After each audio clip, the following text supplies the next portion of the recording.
जोहार आमर भाषा थी आजिर खबर के आपण को स्वागत। राज्य चलती खरीफ ऋतुन 60,46,000 हेक्टर जमीन चाष करवार लगी लक्ष्य धारी छे बोली कृषि विभाग प्रमुख सचिव डॉक्टर अरविंद पाढ़ी कहिछन। फसल आउ पाणीपाग तदारक कमिटीर गोटे बैठक से कहिछन जे गला 9 तारिख तक खरीफ फसल काम थी 63% अग्रगति होइछे। राज्य धान रुआ काम जोरदार चलीछे। इहादे तक स्वाभाविक नु 9% कम वर्षा होइथिबार जना पड़ीछे।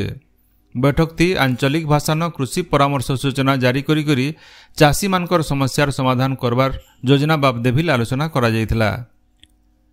मुख्यमंत्री मोहन चरण माझी नुआ दिल्ली न हेबार के थिबार केंद्र सड़क परिवहन और जातीय राजपथ मंत्रणालय निर्माण समीक्षा बैठक थी आज जोग देवे। एथिर लगी गला काल बेलेबुड़े श्री माझी दिल्ली गस्त थी जाइछन। मुख्यमंत्री आबाकाल भुवनेश्वर फिरबार कार्यक्रम रही। बरगढ़ नुआपड़ा रेल लाइन लगी केंद्र रेल मंत्री ठाने बरगढ़ सांसद प्रदीप पुरोहित दावी करिछन। इ बाबदे से रेल मंत्री को भेटिकरी इ प्रस्ताव के तुरंत कार्यकारी करवार लगी आलोचना करिछन। इनो जने दिया जाय पारे जे गला पदमपुर उपनिर्वाचन समिया के केंद्र रेल मंत्री निजे पदमपुर ठाने बरगढ़ नुआपड़ा रेल प्रकल्प लगी प्रतिश्रुति देइथिले। हेले केंद्र रेल बजेट रे ओडिशार अलगा 6टा प्रकल्प के ठान मिलिथिला बेले इ प्रकल्पर ना नै थिबारनु असंतोष देखा देइछे। बरगढ़ जिला आम आदमी पार्टी तरफु इताके नेकरी बीजेपी सरकार के समालोचना करा जायछे। अंतर्जातीय युवा दिवस पालन उधे गलाकाल बेलबुड़े बरगढ़ पार्वतीगिरी महिला महाविद्यालय ठाने गणदृष्टि मीडिया और युवा रेडक्रॉस सोसाइटी तरफु गोटे पाठशाला आयोजित हो जायछे। पाठशालार प्रसंग थिला महिलांकर मानसिक स्वास्थ्य समस्या कारण और निराकरण। इ प्रसंग उपरे बलांगीर भीमभोई मेडिकल कॉलेज मानसिक स्वास्थ्य विशेषज्ञ डाक्टर प्रवीण कुमार साहू आलोचना करथिले। कॉलेज परिचालना कमिटी सदस्य चंद्रशेखर बाग पाठशालार उद्घाटन करथिला बेले कॉलेज अध्यक्षा विश्वबिंबिता राउतराय कार्यक्रम परिचालना करथिले। इ पाठशाला थी 200 नु अधिक छात्री और शिक्षयित्री भाग नैथिले। बरगढ़ जिला भटली पिपलमुंडा नर्सरी ठाने गलाकाल विश्व हस्ती दिवस पालन हो जाइछे। यह अवसर न होइथिबार सभा थी बरगढ़ वनखंड अधिकारी विक्रम देव पट्टनायक सहित बरगढ़ घेस और भटली रेंज वन विभाग कर्मचारी माने जोग देइथिले। बरगढ़ जिला न चाषबास समिया थी दानादार और यूरिया सार घोर अभाव देखिथिबार चाषी संगठन तरफु अभियोग होइछे। डीएपी सार अतका दाम थी बिक्री होतला बेले नानो यूरिया सार नेबार लगी चाषी मानकु बाध्य करा जाउछे। चाषी मानकु सार दिया नाय गले आंदोलन करा जिबा बोली संयुक्त कृषक संगठन तरफु बरगढ़ जिला कृषि अधिकारी ठाने दावी करा जायछे। बरगढ़ जिलार बरपाली ठाने गलाकाल होइतिबार जिला प्रशासन अभियोग शुणाणी कार्यक्रम थी 117टा अभियोगर शुणाणी होइतिला। जिलापाल आदित्य गोयल और जिला स्तरीय अधिकारी माने उपस्थित रहिकरी लोकंकर अभियोग माने सुनिथिले। कलाहांडी जिला आमपाणी थाना सरगीगुड़ा गाँ थी ट्राक्टर उल्टी करी ड्राइवर जीवन जाइछे। डुडका ठेंगार झने ट्राक्टर नहींकरी धानडुली जुतुला बेले ट्राक्टरटा कादुथी फसी जाइथिला।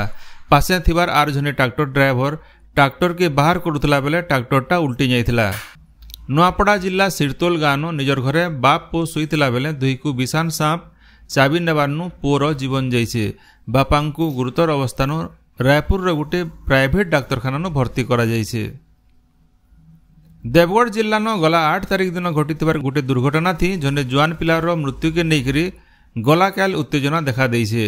दुर्घटना घटिथिबार कार मालिक क्षतिपूरण देवार के जाइथिला बेले अतका क्षतिपूरण दाबी करी ताहाकु लुके पिटामरा करबार संगे रास्ता रोको करथिले। पुलिस संगे भी ठेलापेला हेतिला। शेषे रातिर 8 बजे पुलिस फोर्स सेमानकु उठे नबारनु परिस्थिति स्वाभाविक हेतिला।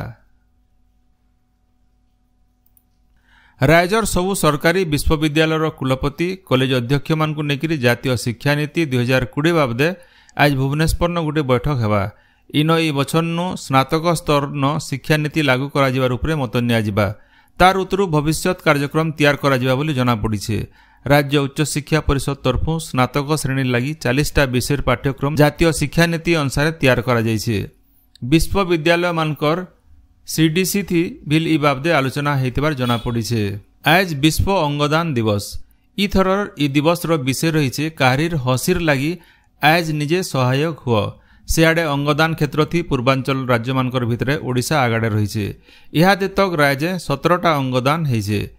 इहादे सरकारी हॉस्पिटल न चिकित्सित हेउतिबार ब्रेन डेड रोगी मानकर अंगदान उपरे जोर दिया जाउछे। इथि बहुत मूल्यवान जीवन बचा जाई पारबा। ई बछर इहादे तक ओडिशा न 9टा अंगदान हैसे। हृदपिंड किडनी और यकृत बागिर जीवन रक्षाकारी अंगदान लगी राज्य सरकार सूरज पुरस्कार आउ गार्ड ऑफ ऑनर रो व्यवस्था प्रचलन करिछन। 2016 बेजर आईएएस अधिकारी सिद्धेश्वर बलिराम बंदर संबलपुर रो जिल्लापाल भावे गलाकाल दायित्व ग्रहण करिछन। से इतार आगुरु भद्रक रो जिल्लापाल थिले। संबलपुर रेल डिविजन रो भिन्न भिन्न रेल स्टेशन नो टिकट घिनला बेले यात्री माने एतकर क्यूआर कोड स्कैन करिकरी देय देई पारबे। डिजिटल पेमेंट के तहकाबार उद्देश्य थी रेल डिविजन रो सबु रेल स्टेशन मानकर टिकट बुकिंग काउंटर थी क्यूआर कोड डिस्प्ले सेवा लगाबार की पदक्षेप निया जाइछे। अगस्त 15 तारीख तक सबु यूटीएस काउंटर आउ ई मासर शेष तक सबु पीआरएस काउंटर मानके क्यूआर कोड जरिए टिकट घिनबार सुविधा हेबा बोली डिविजन तरफु कहा जाइछे। आबा 5 बरस उतरू राज्य केही भूमिहीन की बासहीन नाय रहन। एथिर लागी राज्य सरकार योजना तैयार करुछन बोली राजस्व और विपर्यय परिचालना मंत्री सुरेश पुजारी कहिछन। से भुवनेश्वर ठाने गणमाध्यम के कहिछन जे जेन माने प्रकृत हिताधिकारी आउ वार्षिक आय 1 लाख टंका रहिछे सेमानकर 4 डिसमिल जमी पट्टा दिया जिबा। आबा 15 तारीख दिन 7टा जिल्लानो जबर वर्षा हेबार अनुमान थिबारनु स्वतंत्र रिलीफ कमिशनर सतर्क सूचना जारी करिछन। बंगोपसागर न बनिथिबार घूर्णिबलयर बोले आज बिजली मारबार सहित वर्षा हेबा।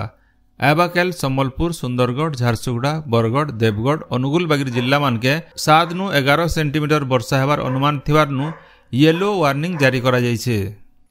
आपण माने सबुदिन सुनुछन अमर भाषाती रेडियो खबर संबलपुरी समाचार। संबलपुरी समाचार बाबदे आपणकर मतामत देबार सहित ई काम के आगे जारी रखबार लगी तहक और सहयोग देबार के अनुरोध। आमर यूट्यूब चैनल के लाइक शेयर और सब्सक्राइब करुन आउ फेसबुक पेज के फॉलो करुन। जोहार।